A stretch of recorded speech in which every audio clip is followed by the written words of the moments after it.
5월 넷째 주 성령 강림절 주일 2부 예배에 오신 여러분을 주님의 이름으로 환영하고 축복합니다. 우리 성경책 가슴에 안고 한 목소리로 우리의 믿음을 선포하며 고백합니다.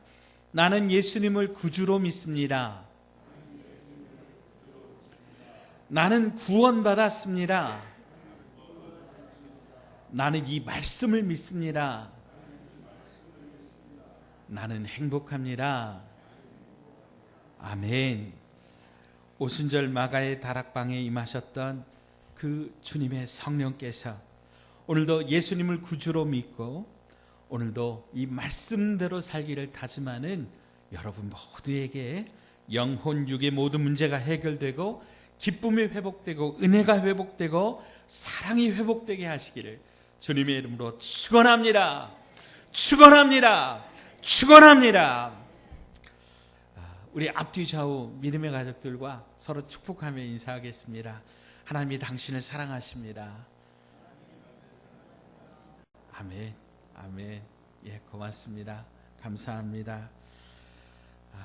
장길섭 목사님이 쓰신 삶은 풀어야 할 문제가 아니라 경험해야 할 신비입니다 라고 하는 책에 나오는 이야기입니다.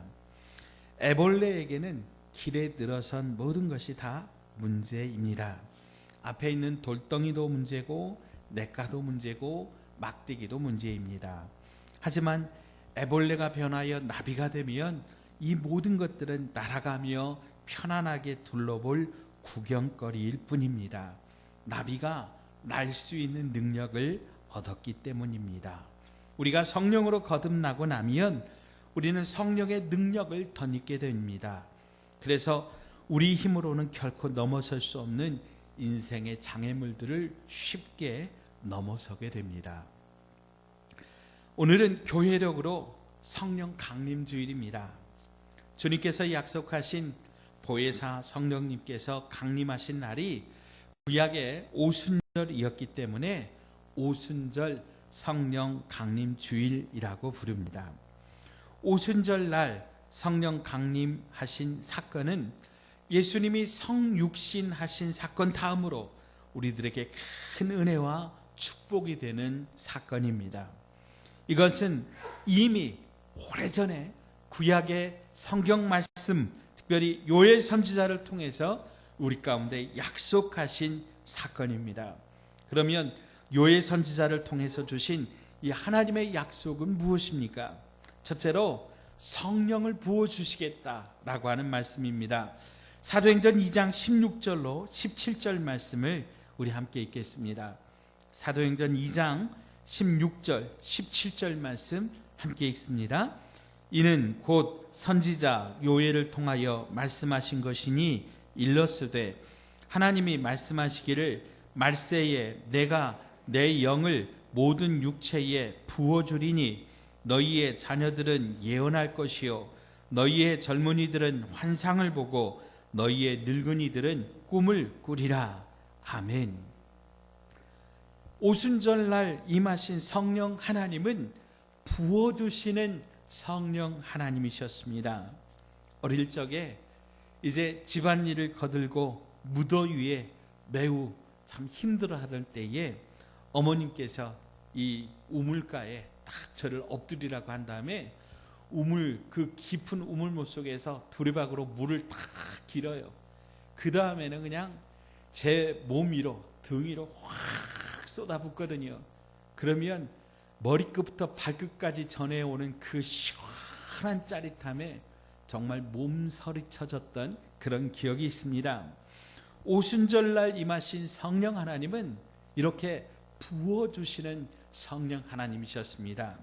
째째하게 졸졸졸졸 흐르는 작은 시냇물이 아니라 폭포수처럼 강력하고 힘있게 부어주시는 성령 하나님의 역사였습니다.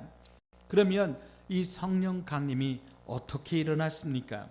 부활하신 예수님께서 승천하시기 전에 제자들을 만나서 이렇게 직접 말씀하셨습니다. 사도행전 1장 4절로 5절 말씀입니다. 이 말씀도 우리 한 음성으로 함께 읽겠습니다. 사도행전 1장 4절로 5절 말씀입니다. 함께 읽어요. 사도와 함께 모이사 그들에게 분부하여 이르시되 예루살렘을 떠나지 말고 내게서 들은 바 아버지께서 약속하신 것을 기다리라. 요한은 물로 세례를 베풀었으나 너희는 몇 날이 못되어 성령으로 세례를 받으리라 하셨느니라. 아멘. 부활하신 예수님께서 제자들을 만나셔서 승천하시기 전에 마지막으로 당부하신 이야기가 바로 이거예요. 예루살렘을 떠나지 말고 아버지께서 약속하신 성령을 기다리라. 너희가 몇 날이 못 되어서 성령으로 세례를 받으리라. 예루살렘 마가의 다락방에 모여 있었던 그들에게 임하셨던 그 성령, 특별히 예루살렘 마가의 다락방에 모여 있던 그들에게는 두 가지의 특징이 있었는데요. 첫째로 그들은 예수님의 약속을 믿고 합심하여 기도했다라고 하는 거예요. 사도행전 1장 14절 말씀입니다. 사도행전 1장 14절도 한음성이 있겠습니다. 시작. 여자들과 예수의 어머니 마리아와 예수의 아우들과 더불어 마음을 같이하여 오로지 기도에 힘쓰더라. 아멘. 약 120명쯤 되는 예수님의 제자 공동체가요, 더불어 마음을 같이하여 한 마음으로 한 뜻으로 예수님을 그 약속의 말씀을 기다리며 기도했다라고 하는 거죠. 여러분, 이것이 바로 교회의 모습입니다. 교회는 하나님의 백성들이 예수님의 약속의 말씀을 믿고 더불어 마음을 같이하여 한 마음이 되어서 한 목적을 가지고 함께 기도하는 공동체입니다. 그렇게 더불어 마음을 같이하여 함께 기도할 때에 성령님이 찾아오신 겁니다. 자, 두 번째로 그들은 예수님의 약속의 말씀을 믿고 끈질기게 기도했다고 하는 거예요. 이 14절 말씀 하반절에 보니까 오로지 기도에 힘쓰더라 이렇게 말씀하고 있는데, 이 힘쓰더라라고 번역된 이 말의 원어적 의미에는 부지런히 그리고 끈질기게라고 하는 그 의미가 담겨 있습니다. 그들은 열흘 동안 부지런히 모였습니다. 끈질기게 모여서 기도했습니다. 물론 저마다 할 일이 많았겠지만 그들은 먼저 기도했습니다. 왜 그들이 이토록 끈질기게 기도를 드렸을까요? 그것은 예수님의 명령과 약속의 말씀을 믿었기 때문입니다. 다른 사람이 아니라 예수님께서 말씀하셨기 때문에, 예수님께서 약속하시기 때문에 그 약속은 반드시 이루어질 것이다 믿었던 것이죠. 어제 우리 문재인 대통령과 미국의 바이든 대통령이 정상회담을 했습니다. 그 회담에서 미국의 바이든 대통령이 약속을 했습니다. 한국 군인들이 맞을 이 코로나 백신 55만 명분 전량을 지급하겠다고 약속을 했어요. 여러분, 미국 대통령이 약속을 했기 때문에 이 약속은 반드시 지켜질 것입니다. 한 나라의 대통령의 약속도 이처럼 능력이 있는데요, 온 세상의 주인이시고 만왕의 왕이신 성자 예수님께서 약속하셨으니 그 약속은 반드시 이루어지는 것입니다. 그들이 예수님의 약속을 믿고 이렇게 열흘 동안 끈질기게 오로지 간절히 기도에 힘썼더니 그 기도에 성령께서 임재하셨다고 하는 거예요. 사도행전의 역사는 기도의 역사입니다. 사도행전 모든 장에서 거의 기도에 대해서 말씀하고 있는데, 하나님의 백성이 기도할 때 반드시 역사가 일어난다고 하는 것을 사도행전은 이렇게 매 장마다 증거하고 있는 것입니다. 성령 강림은 절대로 우연히 나타난 사건이 아닙니다. 하나님과 성자 예수님의 약속이 있었고 그 약속을 기다리며 간절히 믿고 기도하는 사람들에게 응답하신 그 축복된 사건이 바로 이 오순절 성령 강림 사건이었다고 하는 거예요. 자, 두 번째로 성령을 부어주시되 만민에게 부어주시겠다고 말씀하셨습니다. 다시 한번 사도행전 2장 17절 말씀 우리 읽어봅니다. 사도행전 2장 17절입니다.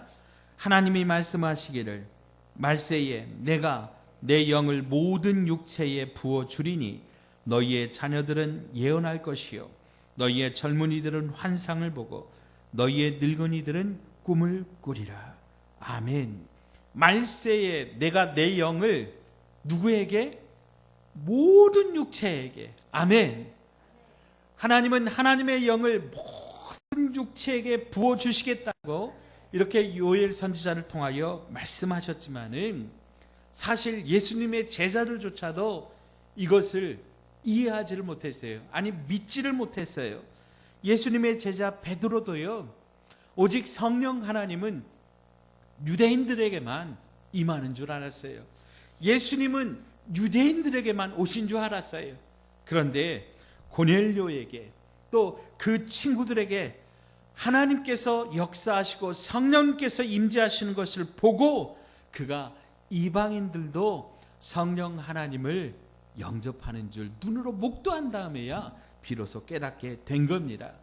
사랑하는 여러분, 이처럼 성령 하나님은 모든 사람에게 만민에게 부어주시는 겁니다. 차별이 없습니다. 만약에 공부 잘하는 사람만 성령님을 받는다면 이 자리에 과연 우리가 성령 하나님을 영접할 사람이 누가 있겠어요?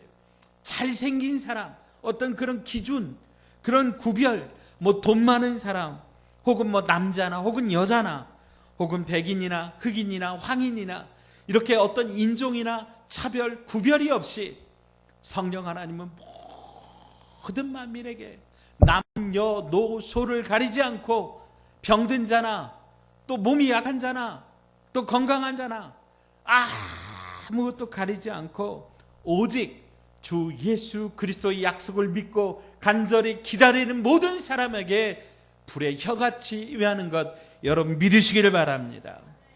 성령님을 보혜사라 이렇게 말합니다. 헬라어 원어로는 파라클레토스라고 하는데요. 이 말은 위로자, 상담자, 대언자, 중보자라고 하는 의미가 있습니다.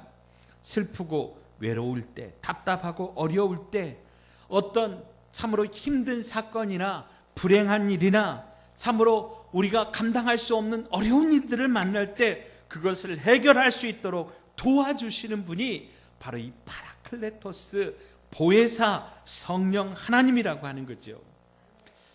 에베레스트 산이라든가 세계적으로 높은 산을 올라갈 때는 여러분 자기 혼자의 힘으로 절대로 올라갈 수 없다 그래요. 그래서 그 산을 올라갈 때는 도와주는 사람이 있습니다. 그 도와주는 사람을 일컬어서 셀퍼라고 합니다. 도와주는 사람, 그런 말입니다. 이 사람들이 끝까지 짐을 져주고 길을 안내해주고 밀어주고 붙잡아주고 마지막 정상에 올라갈 때도 그들이 도와주어야만 그 산 꼭대기를 정복할 수 있다라고 하는 거예요. 이 셀퍼들은 보통 해발 4,000m, 5,000m 거기에서 살기 때문에 태생적으로 이 심장이 튼튼하고 호흡기관이라든가 이런 신체가 아주 튼튼하다고 합니다. 그래서 우리는 내 힘으로는 거기를 갈 수 없지만 이 셀퍼들이 함께 가면 그 높은 산을 우리가 올라가서 정복할 수 있다라고 하는 거죠. 마찬가지로 우리 인생길에서 우리가 성공할 수 있는 길이 어디에 있겠습니까? 우리 인생은 나 혼자의 힘으로 가면 절망하고 넘어지고 자빠지고 비록 정말 내 힘으로는 감당할 수 없지만 우리 인생을 설계하시고 우리 인생을 가장 잘 아시는 그 성령 하나님을 우리가 믿고 의지하고 그분의 도움을 받게 되면 우리는 우리의 인생길을 성공할 수 있습니다. 완주할 수 있습니다. 성령 하나님은 우리 인생길에 셀퍼, 도움 되시는 분이십니다. 우리를 도와주시는 분이십니다. 여러분, 우리 인생을 여러분 한번 생각해 보십시오. 우리의 인생은 도움을 받아야만 살 수 있는 거예요. 우리가 밥 한 그릇 먹는데도 보십시오. 밥상 위에 올라오는 그 모든 수많은 것들, 여러분 그거 내가 다 농사 지은 것, 물론 여기서 농사 지어서 그것을 드시는 분이 있겠지만은 그 외에 다른 분들 마찬가지 아니겠습니까? 다 누군가로부터 도움을 받아서 우리가 값을 주고 지불을 했지만 여하튼 그분들이 생산한 것들을 갖다가 도움을 받아서 우리가 그것들을 식탁에 놓고 먹을 수 있는 거 아니에요? 우리가 병원에 가고 또 우리가 직장 생활을 하고 우리가 살아가는 모든 일상은요 100% 내 혼자의 힘으로 하는 게 아니라 누군가 나를 도와주어서 우리가 함께 살아간다라고 하는 거예요. 특별히 우리가 살아가는 이 인생, 우리 성령 하나님의 도우심이 반드시 필요하다라고 하는 것 여러분 인정하시기 바랍니다. 그래서 우리가 어려움을 만날 때 우리 인생길에서 정말 도와줄 그럴 사람이 없을 때, 사방이 우겨쌈을 당하고 이 사람도 저 사람도 믿고 의지할 길이 없을 때 여러분 기억하십시오. 하나님은 우리를 도와주십니다. 성령 하나님은 우리를 도와주십니다. 하나님만은 우리에게 손을 내밀어 주시고 있음을 여러분 믿으시고요. 그 하나님 앞에 하나님 도와주십시오. 성령 하나님 나를 도와주십시오. 보혜사 성령 하나님, 파라클레토스 나를 도와주시는 성령님 도와주십시오. 그렇게 우리가 두 손을 내밀어서 간절히 두 손을 내밀며 주님 우리 손을 붙잡고 우리를 일으켜 주십니다. 성령 하나님께서 우리에게 새 힘을 공급하여 주십니다. 우리가 넉넉히 이겨낼 수 있음을 여러분 믿으시기 바랍니다. 성령님이 임하시면 놀라운 역사가 나타납니다. 예수님이 십자가에 달리실 때 그 밤에 예수님이 빌라도의 관정에서 예수님이 대제사장의 그 집에서 신문 받을 때 예수님의 수제자였던 베드로가 쫄래쫄래 따라다녔습니다. 예수님이 걱정됐습니다. 그런데 사람들이 무서워서 혹시라도 예수님처럼 자기도 잡혀서 죽을까 봐 자기의 정체를 드러내지 못했습니다. 그때 대제사장의 집에서 어떤 여자 종이 당신도 혹시 저 사람하고 한패 아닙니까? 내가 저 사람하고 당신이 같이 있는 거 본 것 같습니다. 그랬더니 베드로가 뭐라 그래요? 아니라고. 나는 그 사람 알지 못한다 그래요. 그래도 내가 본 것 같은데 하고 여러 번 말하니까 베드로가 저주합니다. 누구를 저주했을까요? 예수님을 저주한 거예요. 내가 예수님을 저주하면서까지 그 사람을 알지 못한다고 그렇게 예수님을 부인하던 사람이 베드로 아닙니까?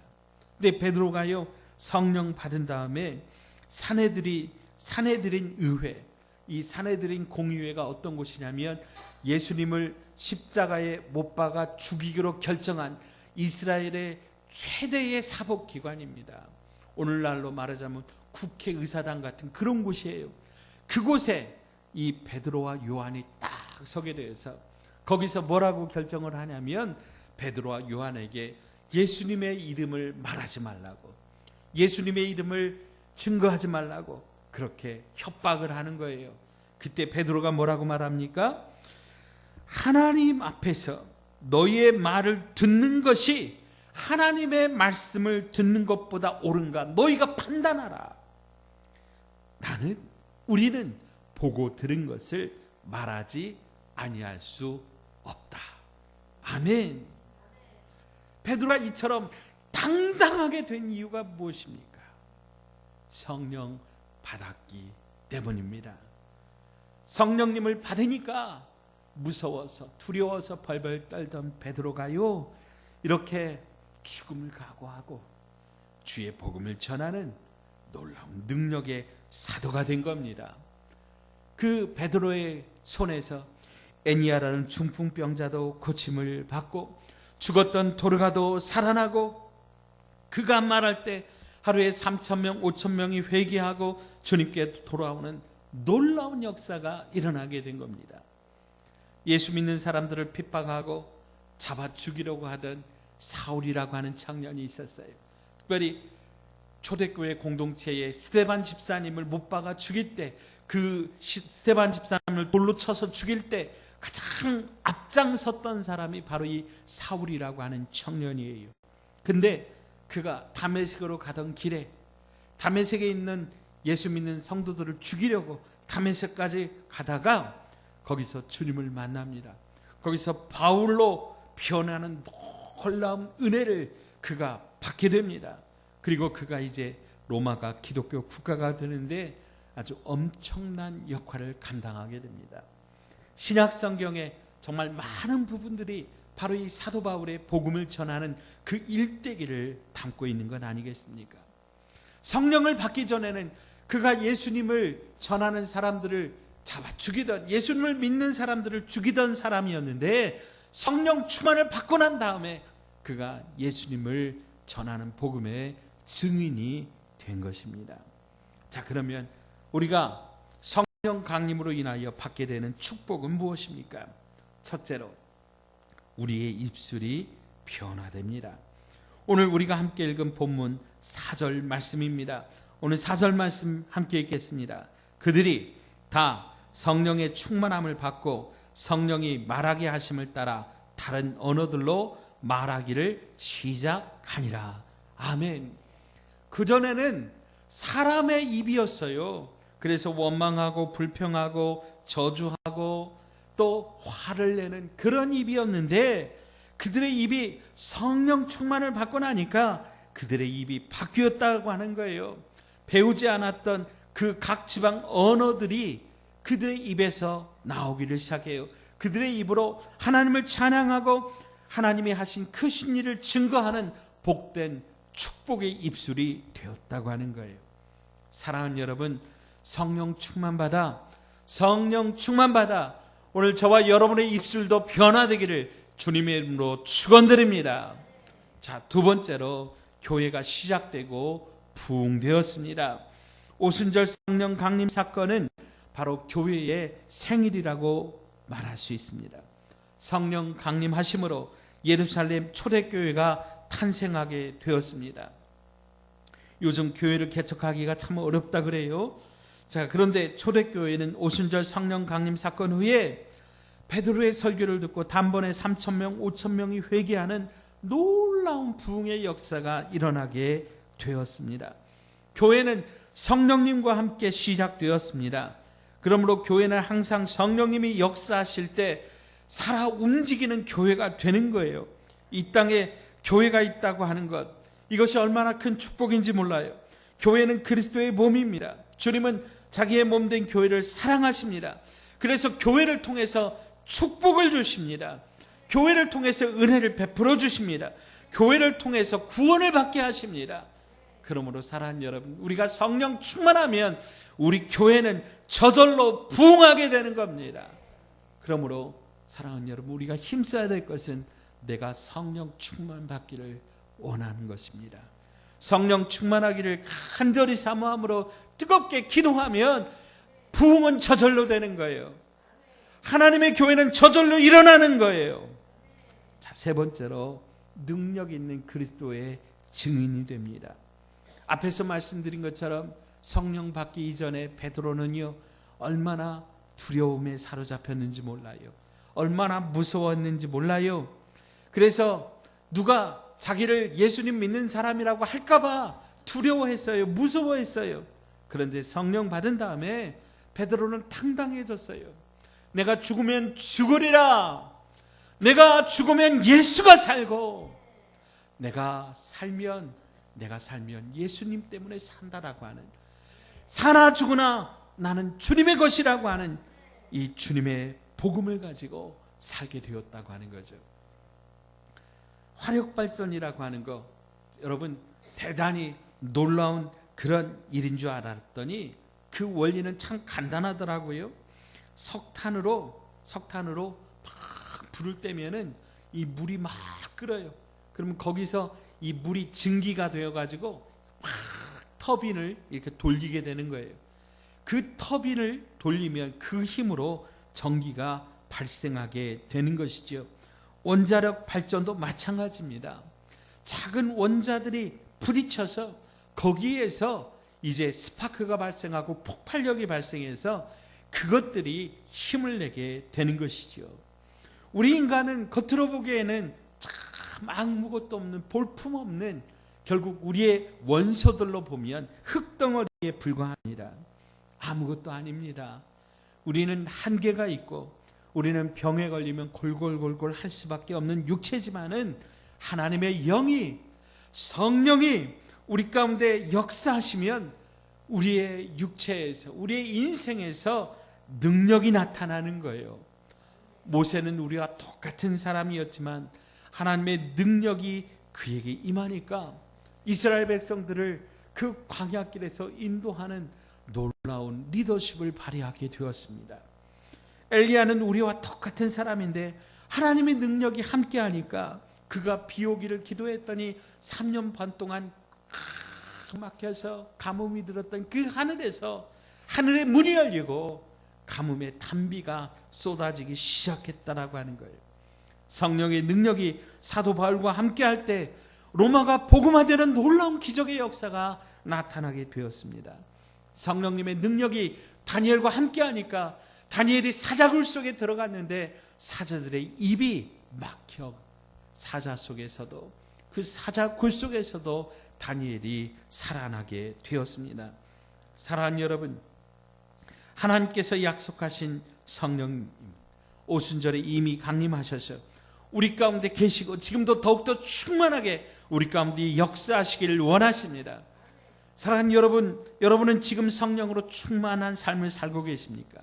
여러분의 입은 어떤 말들을 하고 있습니까? 소망을 말하십니까? 아니면 불평과 원망과 절망의 말들을 하고 있습니까? 여러분은 교회를 통해서 축복받기를 소원하십니까? 여러분은 지금 능력 있는 그리스도인으로 복음을 전하며 살고 있습니까? 아니면 누가 나 좀 일으켜주면 좋겠다라고 그렇게 다른 사람들을 바라보면서 그렇게 살고 있습니까? 진짜 꽃과 만들어진 조화는 차이가 있습니다. 생명이 있는 꽃에는 벌과 나비가 날아오지만 만들어진 꽃에는 아무리 아름다울지라도 이런 벌들이 오지는 않습니다. 살아있는 나무는 물을 주면 계속해서 자라나지만 죽은 나무는 오히려 더 빨리 썩게 되는 거예요. 마찬가지로 성령님을 모시고 사는 그리스도인과 그렇지 않은 그리스도인은 차이가 나는 겁니다. 성령님을 모시고 사는 그리스도인들은 생명력이 있고 생기가 넘쳐납니다. 그래서 자기도 살고 다른 사람도 살게 합니다. 빨랫줄도 줄이고 전깃줄도 똑같은 줄이에요. 그러나 빨랫줄은 아무리 이어도 선풍기도 돌아가지 않고 기계도 작동하지 않고 전깃불도 켜지지 않아요. 전깃줄을 이어야 불이 오고 선풍기도 돌아가고 그리고 생명의 역사가 나타나는 것처럼 오늘 저와 여러분도 마찬가지입니다. 우리가 그냥 껍데기만 교회 다니고 껍데기만 그냥 취미처럼 그렇게 습관적으로 신앙생활 한다는 거, 그거 물론 안 다니는 것보다는 낫겠지요. 그러나 그 안에 성령 하나님이 역사하지 않으면 우리는 살아있으나 죽은 것이고 우리는 신앙생활 하는 것 같지만 결국 그 안에 생명을 잃어버린 그리스도인이라고 하는 겁니다. 사랑하는 여러분, 성령 충만을 받으시기를 바랍니다. 오늘 성령 강림 주일을 맞이하여 우리도 초대교회 교인들처럼 합심하여 기도하고 끈질기게 기도하고 성령 하나님의 충만을 경험하게 되므로 우리의 입술이 변화되고 부흥의 역사가 일어나며 우리 저마다 능력 있는 그리스도인으로 살면서 오늘도 저와 여러분을 통하여 성령 하나님이 역사하셔서 우리를 통하여 복음의 주인공이 되게 하고 축복의 주인공이 되게 하는 놀라운 부흥의 역사를 일으키게 하는 오늘 믿음의 백성들 다 되시기를 주님의 이름으로 축원드립니다. 기도합니다. 하나님 아버지, 오순절 마가의 다락방에 불꽃처럼 임하셨던 보혜사 성령 하나님께서 오늘 우리에게도 임하시기를 간절히 소원합니다. 그래서 우리 입술이 변화되기를 원합니다. 불평하고 원망하고 저주하던 입술이 감사와 축복과 찬양과 기도가 넘치는 복된 입술이 되게 하여 주시며 나로 말미암아 교회가 부흥될 수 있도록 거룩한 부흥의 불씨가 되게 하여 주옵소서. 오 하나님, 소원하오니 능력 있는 그리스도인으로 간증하며 살게 하여 주옵소서. 복음을 전하며 살게 하여 주시옵소서. 생명력 있게 살게 하여 주시옵소서. 예수님의 이름으로 간절히 기도하옵나이다.